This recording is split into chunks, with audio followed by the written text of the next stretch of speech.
নমস্কার বন্ধুরা, Santu academy YouTube চ্যানেলে তোমাদের স্বাগত। তো দেখো, আজকে আমরা যে জিকে জিএস এই যে ক্লাস আমরা দিচ্ছি, তো আজকে 19 নম্বর সেট নিয়ে আলোচনা করব। তো এর আগে কিন্তু আমি 1 থেকে 18 নম্বর যে সেটগুলো দিয়েছি, তারা যারা এখনও সেগুলো দেখোনি তারা অবশ্যই দেখে নিও। তো চলো, আজকের যে মডেল কোশ্চেন পেপার 19, তো এটা শুরু করা যাক। দেখো, ফার্স্ট কোশ্চেন কী আছে বলছে, ইউক্রেনের রাজধানী কী, কোনটি? নিচের কোনটি ইউক্রেনের রাজধানী? Oslo, Helsinki, Kiev, Brussels. তো right answer option C, Kiev হচ্ছে ইউক্রেনের রাজধানী। দেখো, ইউক্রেনের মুদ্রার একটু মনে রেখো যে ইউক্রেনিয়ান হিভরিনিয়া এক ধরনের মুদ্রা, যেটা হচ্ছে ইউক্রেনের মুদ্রা। এবং ইউক্রেনের সংসদকে বলা হয় সুপ্রিম কাউন্সিল। এটাও কিন্তু পরীক্ষা আসে যে ইউক্রেনের সংসদকে কি বলা হয়, সংসদ কী নামে ডাকা হয়? তো সুপ্রিম কাউন্সিল হচ্ছে ইউক্রেনের সংসদ। যদি বলি হেলসিঙ্কি, তো হেলসিঙ্কি কার রাজধানী? হেলসিঙ্কি হচ্ছে ফিনল্যান্ডের রাজধানী, হচ্ছে হেলসিঙ্কি কি ফিনল্যান্ডের রাজধানী হেলসিঙ্কি। এবং অসলো হচ্ছে যত সম্ভব অসলো কার রাজধানী? নরওয়ের রাজধানী হচ্ছে অসলো। ওকে, তাহলে অসলো হচ্ছে নরওয়ে, হেলসিঙ্কি হচ্ছে ফিনল্যান্ড, এবং কিয়েভ হচ্ছে ইউক্রেন, আর ব্রাসেলস হচ্ছে বেলজিয়াম। সেরকমভাবে নেদারল্যান্ড পরীক্ষা আসে, নেদারল্যান্ডের রাজধানী কিন্তু আমস্টারডাম। তো এগুলো কিন্তু পরীক্ষায় বারবার এসেছে। পরবর্তী কোশ্চেন দেখো, বলছে অর্থনীতিতে নোবেল পুরস্কার দেওয়া শুরু হয় কবে থেকে? অর্থনীতিতে নোবেল, দেখো নোবেল পুরস্কার, আচ্ছা অর্থনীতিতে যে নোবেল পুরস্কার দেওয়া হয় সেটা কিন্তু তোমার অপশন নাম্বার বি, অর্থাৎ 1969 1969 সালে কিন্তু অর্থনীতিতে নোবেল দেওয়া হয়। আর 1968 সালে, দেখো এটা কিন্তু 1968ও পরীক্ষা অনেক সময় থাকে, এর জন্যই বলে দিচ্ছি 1968 সালে কিন্তু মানে অর্থনীতিতে নোবেল দেওয়া হবে, তো এটা বলা হয়, ঠিক আছে। কিন্তু নোবেল দেওয়া শুরু হয় অর্থনীতিতে, সেটা হচ্ছে 1969। এবং ভারতীয় প্রথম সে অর্থনীতিতে নোবেল পেয়েছিলেন কে? অমর্ত্য সেন। এবং 1969 সাল থেকে যখন নোবেল পুরস্কার দেওয়া হয় অর্থনীতিতে, তখন ফার্স্ট যে নোবেল পেয়েছিলেন তার নাম হচ্ছে স্যাম রাগনার ফ্রিশ। ওকে, ফ্রিশ, এটা তালবস্যা। তো স্যার রাগনার ফ্রিশ, ইনি কিন্তু অর্থনীতিতে প্রথম নোবেল পেয়েছিলেন। মুম্বাইয়ের চার্চগেট রেলওয়ে স্টেশনের কি বলছে? মুম্বাইয়ের চার্চগেট রেলওয়ে স্টেশনের নাম পরিবর্তন করে কি রাখা হলো? চিন্তামানরাও দেশমুখ স্টেশন, নাকি অরুণ জেটলি স্টেশন, অটল স্টেশন, নাকি নেতাজি সুভাষ স্টেশন? তো রাইট অ্যান্সার চিন্তামানরাও দেশমুখ স্টেশন, মুম্বাইয়ের যে চার্চ গেট রেলওয়ে স্টেশনের এর নাম পরিবর্তন করে রাখা হলো চিন্তামানরাও দেশমুখ স্টেশন। পরবর্তী কোশ্চেন দেখো, ভারত ও সুমাত্রাকে পৃথক করেছে কে? সিগফ্রাইড লাইন, ম্যাগনেট লাইন, লোহিত সাগর, নাকি গ্রেট চ্যানেল? তো রাইট অ্যান্সার অপশান ডি, এই গ্রেট চ্যানেল কিন্তু ভারত ও সুমাত্রাকে কিন্তু পৃথক করেছে। দেখো, এখানে লোহিত সাগর কাকে পৃথক করেছে? লোহিত সাগর হচ্ছে এশিয়া ও আফ্রিকাকে কিন্তু পৃথক করেছে। যদি বলি ম্যাগনেট লাইন, এগুলো কিন্তু বারবার আমরা মানে আলোচনা করেছি এর আগেও। তো ম্যাগনেট লাইন কার মধ্যে, মানে কোন কোন দেশের মধ্যে ম্যাগনেট লাইন আছে? সেটা হচ্ছে ইতালি, জার্মানি, ফ্রান্স। যদি বলি জার্মানি ও ফ্রান্স, সেটা হচ্ছে হিন্ডেনবার্গ লাইন, মনে রাখবে। জার্মানি ও ফ্রান্স হচ্ছে হিন্ডেনবার্গ লাইন, এবং ম্যাগনেট লাইন যখনই বলবে তখন ইতালি, জার্মানি, ফ্রান্স। ওকে, আর সিগফ্রাইড লাইন কোনটা? সিগফ্রাইড লাইন হচ্ছে জার্মানি, জার্মানি, ফ্রান্স। তো আচ্ছা, জার্মানি, ফ্রান্স, দেখো সিগফ্রাইড লাইন্সও জার্মানি, ফ্রান্স, এবং হচ্ছে তোমার হিন্ডেনবার্গ লাইনও কিন্তু জার্মানি, ফ্রান্স। ওকে, তাহলে জার্মানি ও ফ্রান্সের মধ্যে দুটো লাইন আছে, একটা হিন্ডেনবার্গ লাইন, একটা হচ্ছে সিগফ্রাইড লাইন। চলো পরবর্তী কোশ্চেন দেখো, বলছে শিক্ষা কোন তালিকার অন্তর্ভুক্ত? কেন্দ্র তালিকা, রাজ্য তালিকা, যৌথ তালিকা, নাকি এর কোনোটিই নয়? তো রাইট অ্যান্সার কী হবে? রাইট অ্যান্সার অপশান সি, শিক্ষা কিন্তু কেন্দ্র এবং রাজ্য যৌথ তালিকারই অন্তর্ভুক্ত। রামপা, এটা রামপা হবে না রাংপা? আচ্ছা, মনে হচ্ছে কোনো একটা মিস্টেক আছে। তো যাই হোক, রামপা বিদ্রোহ আছে কি না? রামপা বিদ্রোহের নেতৃত্ব কে দিয়েছিলেন? গোবিন্দ গুরু, শম্ভু দাস, বাসুদেব বলবন্ত ফাতকে, নাকি আল্লুরি সীতারাম রাজু? তো রাইট অ্যান্সার কী হবে? Right answer option number D is the right answer. তবুও এটা আমি কনফিউশনে রাখছি, হ্যাঁ। তো এটা পরে আমি বলে দেবো এটা রামপা বা এরকম কিছু কিনা। পরবর্তী কোশ্চেন দেখো, দ্য লুভার কি? একটি মন্দির, একটি মিউজিয়াম, একটি মানুষ নির্মিত ইমারত, নাকি একটি প্রাচীন দুর্গ? তো right answer option number B, অর্থাৎ এটি একটি মিউজিয়াম, দ্য লুভার। এবং এই মিউজিয়ামটি কোথায় অবস্থিত? এটা হচ্ছে প্যারিসে অবস্থিত। প্যারিসে অবস্থিত বিশ্ববিখ্যাত একটি মিউজিয়াম হচ্ছে দ্য লুভার। পরবর্তী কোশ্চেন দেখো, অষ্টক সূত্র এর আবিষ্কর্তা নিম্নের কোন বিজ্ঞানী? মেন্ডেলিভ, নিউল্যান্ড, ডোবেরিনার, নাকি মোজলে? দেখো মোজলে, আচ্ছা অষ্টক সূত্রটাকে বলি, তোমরা শুনেছো নিউল্যান্ডসের অষ্টক সূত্র, তাহলে অষ্টক সূত্রের আবিষ্কর্তাকে বিজ্ঞানী নিউল্যান্ডস হচ্ছে অষ্টক সূত্রের আবিষ্কর্তা। যদি বলি মেন্ডেলিভ, তো মেন্ডেলিভ কী করেছিলেন? মেন্ডেলিভ হচ্ছে পর্যায় সূত্র আবিষ্কার করেছিলেন, কিন্তু যদি বলি আধুনিক পর্যায় সূত্রের আবিষ্কর্তাকে, তখন রাইট অ্যান্সার হবে মোজলে। তাহলে আধুনিক পর্যায় সূত্রের আবিষ্কর্তা হচ্ছে মোজলে, আর মেন্ডেলিভও পর্যায় সূত্রের আবিষ্কর্তা, আর ডোবেরিনার হচ্ছে ত্রয়ী সূত্রের আবিষ্কর্তা, মানে পর্যায় সারণীর ত্রয়ী সূত্র বলে একটা সূত্র আছে, তো ত্রয়ী সূত্রের আবিষ্কর্তা হচ্ছে বিজ্ঞানী ডোবেরিনার। বিশ্বের 100 সর্বোত্তম বইয়ের মধ্যে কালিদাসের একটি বিখ্যাত রচনা অন্তর্ভুক্ত। কোন রচনাটি, মানে কোন রচনাটি বিশ্বের 100 সর্বোত্তম বইয়ের মধ্যে কালিদাসের একটি বিখ্যাত রচনা? কুমার সম্ভব, শকুন্তলা, মেঘদূত, নাকি রঘুবংশ? তো রাইট অ্যান্সার কী হবে? Right answer option number B, এটা কিন্তু শকুন্তলা। এবং শকুন্তলা নিয়ে একটা বইও আছে, রাজা শকুন্তলা। ওকে, তো এটা কিন্তু শকুন্তলা কিন্তু বিশ্বের 100টি যে সর্বোত্তম বই আছে তার মধ্যে এটি বিখ্যাত বই, যেটা কালিদাসের লেখা শকুন্তলা। কোন কোম্পানি 2017 সাল পর্যন্ত ওমেন্স প্রিমিয়ার লিগ এর টাইটেল স্পন্সর হলো? 2017 সাল পর্যন্ত,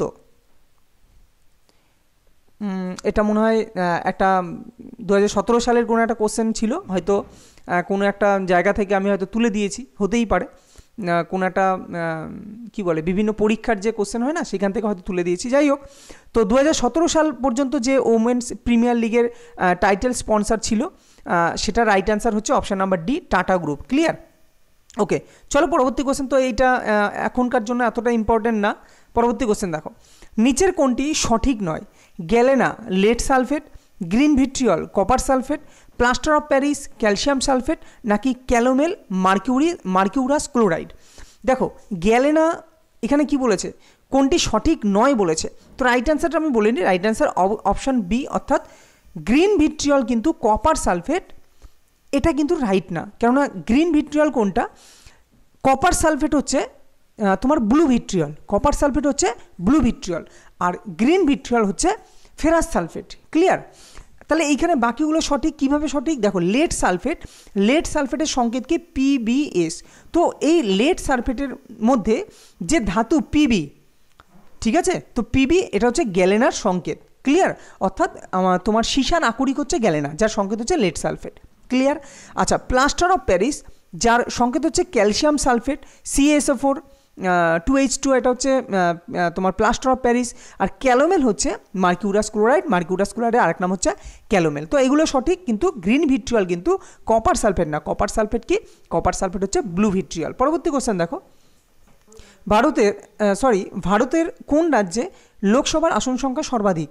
বিহার, পশ্চিমবঙ্গ, তামিলনাড়ু, উত্তরপ্রদেশ? তো রাইট অ্যান্সার, আমাদের সামনে লোকসভা ভোট হচ্ছে, তোমরা জানো সবাই। তো উত্তরপ্রদেশ রাজ্যে কিন্তু লোকসভার আসন সংখ্যা সবচেয়ে বেশি। ভারতীয় সংবিধানের কত নং ধারায় অর্থ কমিশন গঠনের কথা লিপিবদ্ধ আছে? 368, 280, 380, নাকি 324? তো right answer option number B, 280 নং ধারায় কিন্তু অর্থ কমিশন গঠনের কথা লিপিবদ্ধ আছে, 280 নং ধারায়। পরবর্তী কোশ্চেন দেখো, ভারতের পিটসবার্গ কাকে বলা হয়? মুসৌরি, জামশেদপুর, জয়পুর, নাকি অন্ধ্রপ্রদেশ? তো রাইট অ্যান্সার কি? Right answer option number B, অর্থাৎ জামশেদপুরকে কিন্তু ভারতের পিটসবার্গ বলা হয়। যদি বলি মুসৌরি কি? মুসৌরি হচ্ছে হিমালয়ের রানী। পরীক্ষা কিন্তু বারবার এসেছে, হিমালয়ের রানী কাকে বলা হয়? মুসৌরিকে বলা হয় হিমালয়ের রানী। জয়পুরকে কি বলা হয় তোমরা জানো, রাজস্থানের জয়পুরকে কি বলা হয়? জয়পুরকে কি বলা হয়? গোলাপি শহর, তাই না? আর অন্ধ্রপ্রদেশকে কি বলা হয়? অন্ধ্রপ্রদেশকে হচ্ছে এশিয়ার ডিমের ঝুড়ি হচ্ছে অন্ধ্রপ্রদেশকে বলা হয়। এর সাথে দেখো ভারতের রুডো কাকে বলা হয়? দুর্গাপুরকে, এগুলো জানো। হ্রদের নগরী কোনটা? উদয়পুর। আমি মাঝে মাঝে উদয়পুর অপশন দিই, সেটাকে কি বলা হয়? হ্রদের নগরী। তারপরে হচ্ছে পঞ্চনদের দেশ পাঞ্জাব, আরব সাগরের রানী কোচি, এগুলো কিন্তু সবসময়। তারপরে ভারতের ভূস্বর্গ কাকে বলা হয়? কাশ্মীরকে কিন্তু ভূস্বর্গ বলা হয়। ভারতের ম্যানচেস্টার, আমেদাবাদ, এবং আমেদাবাদকে ভারতের বোস্টনও বলা হয়। তারপরে দাক্ষিণাত্যের রানী কাকে বলা হয়, পুনেকে। এগুলো কিন্তু সবসময় জিনিসগুলো মনে রাখতে হবে। পরবর্তী কোশ্চেন দেখো, ভারতের নোবেল পুরস্কার প্রাপক প্রথম বিজ্ঞানীকে, প্রথম কোন বিজ্ঞানী যিনি নোবেল পুরস্কার পেয়েছিলেন? আশা করি সকলেই জানো এই কোশ্চেনটা, তো এই কোশ্চেন নিয়ে আমি আর কিছু বললাম না। যে প্রথম, দেখো ভারতের প্রথম নোবেল পুরস্কার প্রাপক বিজ্ঞানী বলেছে, ভালো করে মাথায় ঠান্ডা করে। রবীন্দ্রনাথ ঠাকুরকেও করে দিও না, কারণ রবীন্দ্রনাথ ঠাকুর কিন্তু বিজ্ঞানী ছিলেন না। তো রাইট আনসার কী হবে? Doctor CV Raman. যে ভুলগুলো অনেকে করতে পারে, আমি এই কারণে এই জায়গাগুলো হাইলাইট করে দিচ্ছি। ভারতের প্রথম নোবেল পুরস্কার প্রাপক যদি বলে তখন হবে রবীন্দ্রনাথ ঠাকুর, ঠিক আছে? তখন রবীন্দ্রনাথ ঠাকুর সাহিত্যে পেয়েছিলেন, যেটা হচ্ছে গীতাঞ্জলি কাব্য গীতাঞ্জলি লেখার জন্য। আর যদি বলে বিজ্ঞানী তখন হবে কি? Doctor CV Raman. তিনি কিন্তু প্রথম ভারতের নোবেল পুরস্কার বিজ্ঞানী হিসাবে পেয়েছিলেন। অ্যালকোহলের মাত্রা পরিমাপ করা হয় নিম্নের কোন এককে? গ্যালন, লুমেন, হোকশেড নাকি লাক্স? দেখো right answer option number C, হোকশেড।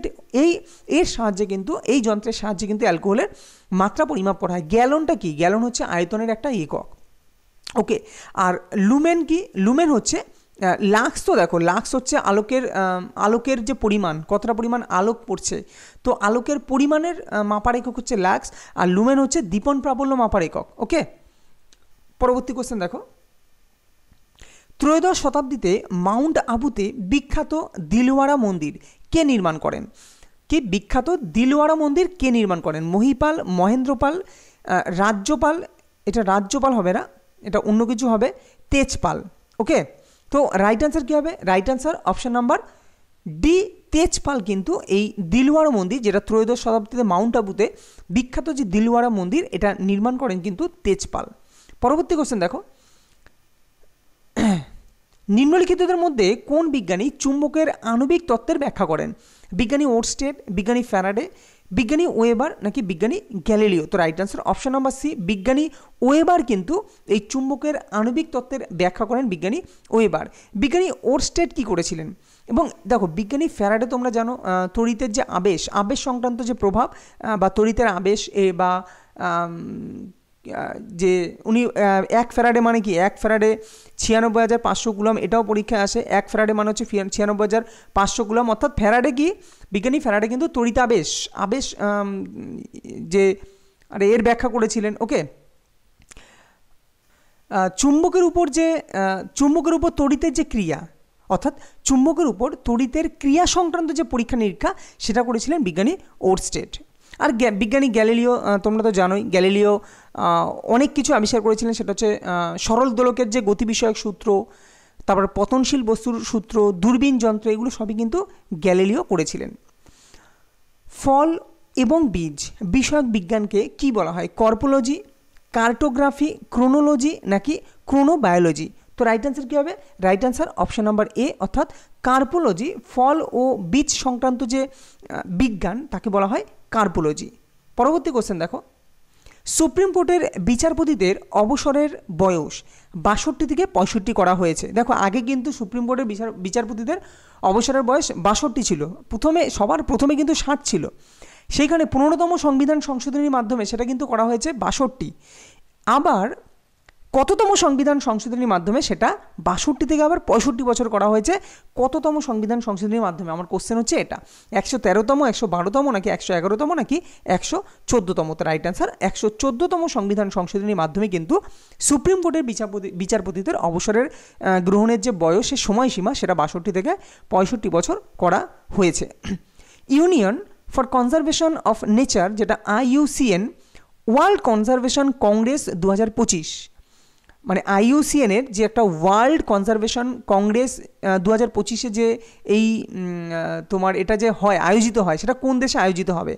Japan, United Arab Emirates, Qatar নাকি ভারত? তো রাইট আনসার কি? Right answer option number B, অর্থাৎ UAE, অর্থাৎ ইউনাইটেড আরব আমিরেটসে কিন্তু, যেটা 2025 সালে যে IUCN-এর এই যে সংস্থা, তার যে ওয়ার্ল্ড কনজারভেশন কংগ্রেস এটা আয়োজিত হবে, সেটা হচ্ছে 2025 সালে কোথায়? United Arab Emirates. নিচের কোনটি রাজীব গান্ধীর সমাধিস্থল? রাজঘাট, বীরভূমি, কর্মভূমি নাকি উদয়ভূমি? তো রাজীব গান্ধীর সমাধিস্থল কোথায়? রাজীব গান্ধীর সমাধিস্থল কিন্তু বীরভূমি। রাজীব গান্ধী বীরভূমি। যদি বলি রাজঘাট, রাজঘাট কার সমাধিস্থল? তোমরা জানো মহাত্মা গান্ধী। মহাত্মা গান্ধী হচ্ছে রাজঘাট। কর্মভূমি কার? কর্মভূমি হচ্ছে ডক্টর শঙ্কর দয়াল শর্মা। ওকে, ডক্টর শঙ্কর দয়াল শর্মা কিন্তু কর্মভূমি। যদি বলি বীরভূমি তো বললাম। সমতাস্থল কোথায়? জগজীবন রাম। শক্তিস্থল ইন্দিরা গান্ধী, কেননা ইন্দিরা গান্ধীর সময় কিন্তু তিনি কিন্তু পাকিস্তান, ভারত পাকিস্তান যে যুদ্ধ বলো, মুক্তিযোদ্ধা, এই সময় কে ছিলেন? ইন্দিরা গান্ধী। তো তার শক্তি বেশি, তো এইভাবে মনে রাখবে, যেভাবে কিছু মনে রাখতে পারো। সে শক্তিস্থল কার? ইন্দিরা গান্ধী।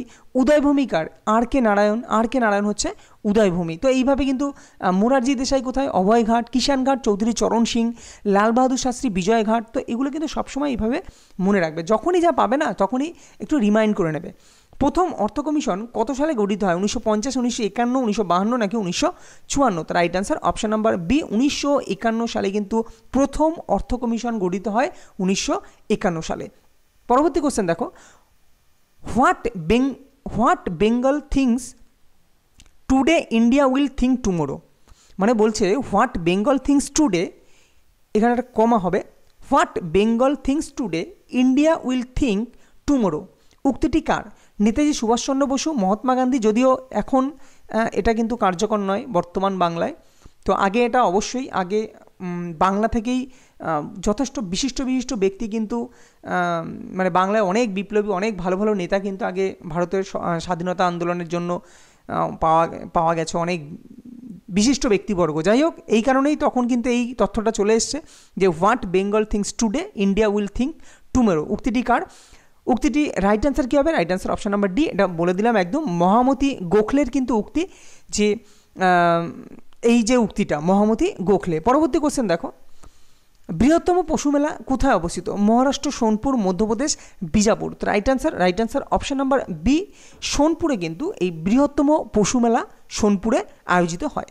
এবং এর সাথে এই যে বিজাপুর, কর্ণাটকের বিজাপুর, এখানে কিন্তু বৃহত্তম গোল গম্বুজ অবস্থিত। পরবর্তী কোশ্চেন দেখো, নীতি আয়োগ কত সালে গঠিত হয়? দেখো, আগে তো ছিল প্ল্যানিং কমিশন, এবং সেটা যেটা পরিকল্পনা যোজনা কমিশন বা পরিকল্পনা কমিশন, এটা আগে ছিল। সেটা নিয়ে অনেকবার বলেছি। 1950-এর 15ই মার্চ কিন্তু এই প্রতিষ্ঠা হয় পরিকল্পনা কমিশনের। এবার সেটা 2014 সালে যখন নরেন্দ্র মোদী ভারতের প্রধানমন্ত্রী হন, তখন সেটা পরিবর্তন করা হয় নীতি আয়োগ। তা বলছে এই নীতি আয়োগ কত সালে গঠিত হয়? 2015 পয়লা এপ্রিল, 2015 পয়লা মার্চ, নাকি 2015 31শে জানুয়ারি, নাকি 2015 পয়লা জানুয়ারি? তো রাইট অ্যান্সার কী হবে? Right answer option number D, 2015 সালের এই পয়লা জানুয়ারিতে কিন্তু এই নীতি আয়োগ প্রতিষ্ঠিত হয়। তো এর সাথে সাথে তোমরা এটাও মনে রেখো যে যদি বলা হয় নীতি আয়োগ গঠন করা হয় কত সালে, তো সেটা রাইট অ্যান্সার হবে 2014 সালের 13ই আগস্ট। ঠিক আছে, 2014 সালের 13ই আগস্ট কিন্তু নীতি আয়োগ গঠন করা হয়, এবং 2015 সালের পয়লা জানুয়ারি কিন্তু নীতি আয়োগ পরিকল্পনা কমিশন বাতিল করে নীতি আয়োগ কিন্তু কার্যকর করা হয়। পরবর্তী কোশ্চেন দেখো, অগ্ন্যাশয় গ্রন্থি থেকে নিঃসৃত উৎসেচক নিচের কোনটি? Ptyalin, amylase, pepsin, maltase. তো রাইট অ্যান্সার কী হবে? Right answer option number D, এই মল্টেজ উৎসেচক কিন্তু অগ্ন্যাশয় গ্রন্থি থেকে নিঃসৃত হয়। টায়ালিন কোথা থেকে নিঃসৃত হয়? তোমরা জানো লালারস থেকে কিন্তু টায়ালিন হরমোন নিঃসৃত হয়, যেটা হচ্ছে শ্বেতসার জাতীয় খাদ্যের উপর কিন্তু ক্রিয়া করে। বঙ্কিমচন্দ্রের প্রথম উপন্যাসের নাম কি? রাধারানী, কপালকুণ্ডলা, দুর্গেশ নন্দিনী, নাকি মৃণালিনী? তো right answer option number C, অর্থাৎ দুর্গেশ নন্দিনী কিন্তু বঙ্কিমচন্দ্রের প্রথম উপন্যাস দুর্গেশ নন্দিনী। রঙ্গরাজন কমিটি নিম্নলিখিত কোন বিষয়ের সঙ্গে যুক্ত? নতুন স্টক এক্সচেঞ্জ স্থাপন, সরকারি প্রতিষ্ঠানের শেয়ারের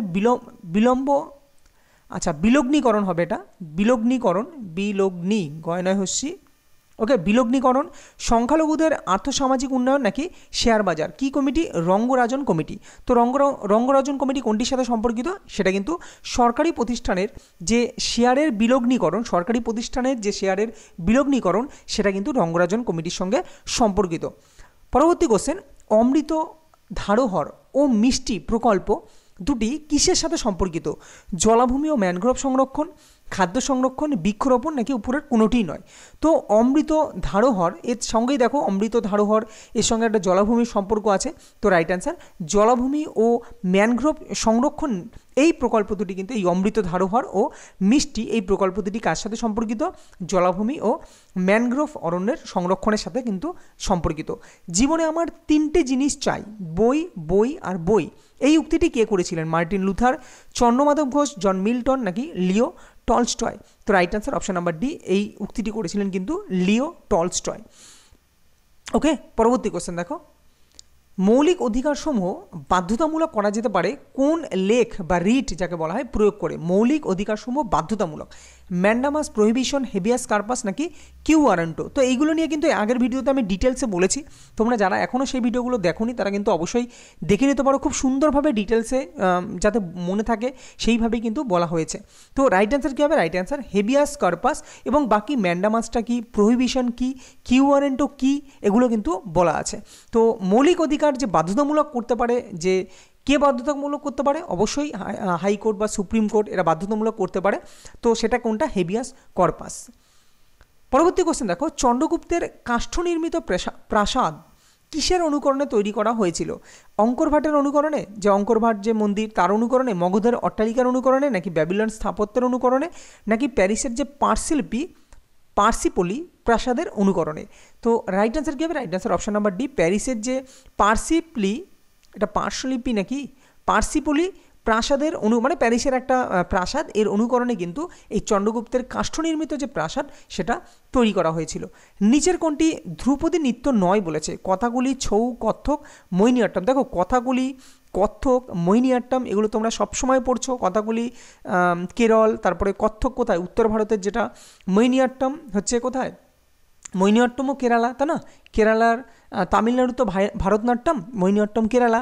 কিন্তু ছৌ যেটা পশ্চিমবঙ্গের যে একটা লোকনৃত্য, এটা কিন্তু কোনো ধ্রুপদী নৃত্য নয়। নিম্নলিখিত কোন লেখ জারি করে, আচ্ছা এইটা একই জিনিস দুবার করা হয়ে গেছে, যাই হোক এটাও বুঝতে পারলে যে আগেরটা কী ছিল, হেবিয়াস কার্পাস কী ছিল?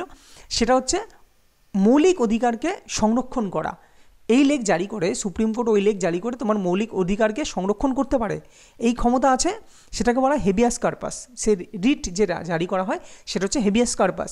আর সুপ্রিম কোর্ট কোনো সরকারি কর্মীকে নিজের দায়িত্ব পালন করার আদেশ দিতে পারে। ধরো সাপোজ তুমি কোনো সরকারি কর্মী, ক্লিয়ার, তো তুমি ঠিকমতো কাজ করছো না, তো সেটা মৌলিক অধিকার জারি করে কেউ যদি তোমার এগেনস্টে সুপ্রিম কোর্টে দাখিল করে, তা সুপ্রিম কোর্ট তার এই এই এই যে কটা আছে, এই যে এগুলোকে বলা হয় কি রিট, এই রিট জারির মাধ্যমে সেই কর্মীকে বাধ্য করবে তার দায়িত্ব পালন করতে।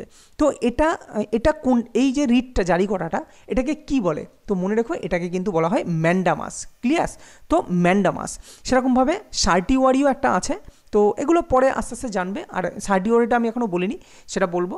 কিন্তু এর আগে কিন্তু হেবিয়াস কর্পাস তো বললাম, ম্যান্ডামাসও বলে দিলাম, প্রহিবিশন বলা আছে, কিউ ওয়ারেন্টো কী সেটাও বলা আছে, সেগুলো কিন্তু অবশ্যই দেখে নিও। পরবর্তী কোশ্চেন দেখো, ভারতের অর্থনৈতিক পরিকল্পনা কোন তালিকাভুক্ত?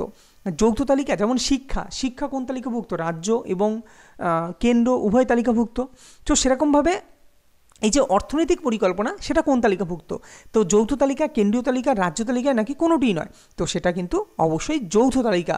এই যে অর্থনৈতিক যেসব পরিকল্পনা হয় সেটা কিন্তু যৌথ তালিকাভুক্ত। তো এগুলো কিন্তু মনে রেখো, এগুলো কিন্তু বারবার পরীক্ষায় এসেছে বা আসবে। বিশ্ব জল দিবস কোন দিন পালন করা হয়? 22শে মার্চ, 21শে মার্চ, 23শে মার্চ, 24শে মার্চ। তো এগুলো বাকি সবই কিন্তু এর আগে বলা আছে। তো রাইট অ্যান্সার কী হবে? Right answer option number A. দেখো 22, তো বিশ্ব জল দিবস। ওকে, 22শে মার্চ হচ্ছে বিশ্ব জল দিবস। এটা মনে রাখতে বলেছি কীভাবে, যেমন আমরা মহাবিষুব আর জলবিষুব, না এটা মহাবিষুব হচ্ছে তোমার কি, মহাবিষুব মার্চ, 23শে মার্চ না, আর জলবিষুব হচ্ছে 23শে সেপ্টেম্বর। তাহলে ওটা মার্চ দিয়ে মহাবিষুব মনে রাখতে বলেছি, তো এর সঙ্গে মিল নেই, যাই হোক চেষ্টা করেছিলাম কোনো মিল দিয়ে মনে রাখার। তো মনে রাখবে 22শে মার্চ হচ্ছে জল দিবস। ওকে, চলো। নাগার্জুন সাগর বাঁধ কোন নদীর উপর অবস্থিত? চম্বল, কৃষ্ণা, শতদ্রু, কোশি। তো রাইট অ্যান্সার কৃষ্ণা নদীর উপর কিন্তু এই নাগার্জুন সাগর বাঁধ অবস্থিত। নাগার্জুন, তো অর্জুন, কৃষ্ণ, তো কৃষ্ণা নদীর উপর নাগার্জুন সাগর বাঁধ কিন্তু অবস্থিত। কত সালে সংবিধানের 42তম সংশোধন গৃহীত হয়?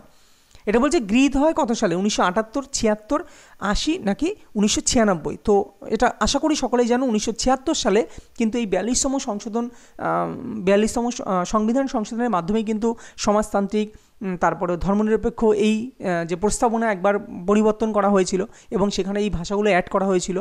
আর তার সাথে কি মৌলিক কর্তব্য, যেটা আগে ছিল না, মৌলিক কর্তব্য কিন্তু আগে ছিল না, সেই মৌলিক কর্তব্য কিন্তু এই 42তম সংবিধান সংশোধনীর মাধ্যমেই কিন্তু আনা হয়েছে 1976 সালে।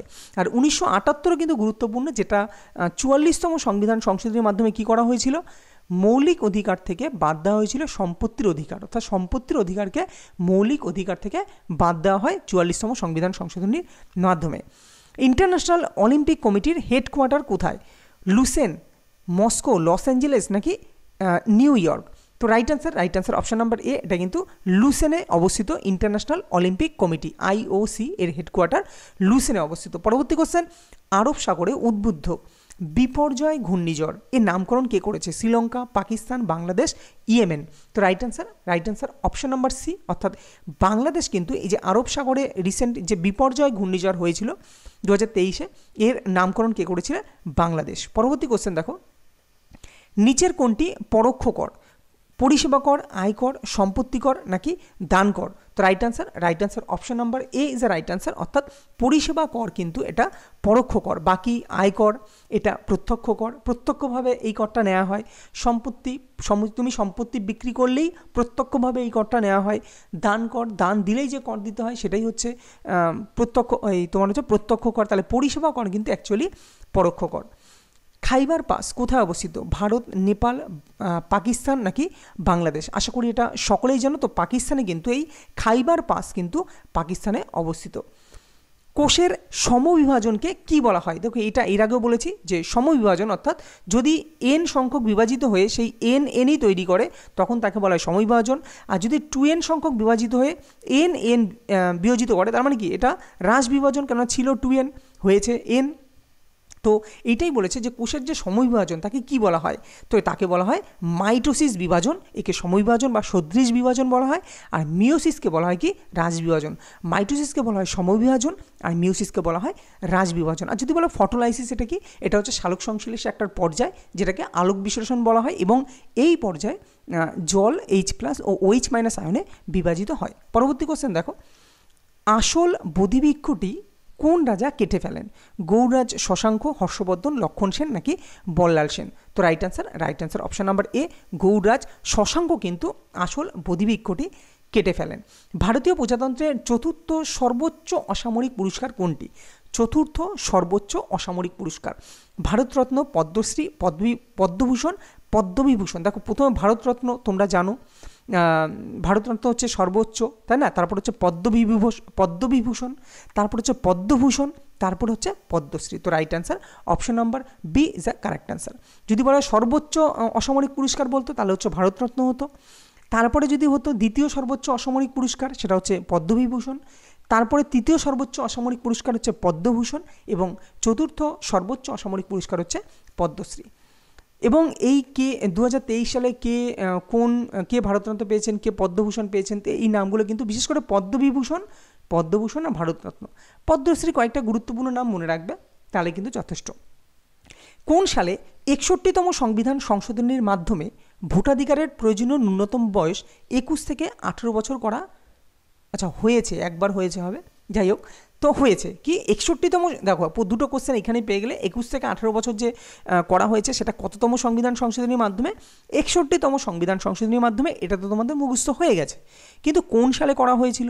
1988, 1992 নাকি 1985 নাকি 1978? তো রাইট অ্যান্সার অপশান এ, 1988 সালে, যে সালে সেবি তৈরি হয়, সেবি গঠন হয় কিন্তু এই 1988 সালে। তোমরা সবাই জানো এই 1988 সালে কিন্তু সেবি গঠিত হয়, তাই না? এবং এই সালে কিন্তু তোমার কি করা হয়েছিল, 21 থেকে 18 বছর করা হয়েছিল ভোটাধিকারের ন্যূনতম বয়স। পরবর্তী কোশ্চেন দেখো, মিস ওয়ার্ল্ড 2023 কোন দেশে অনুষ্ঠিত হয়েছে?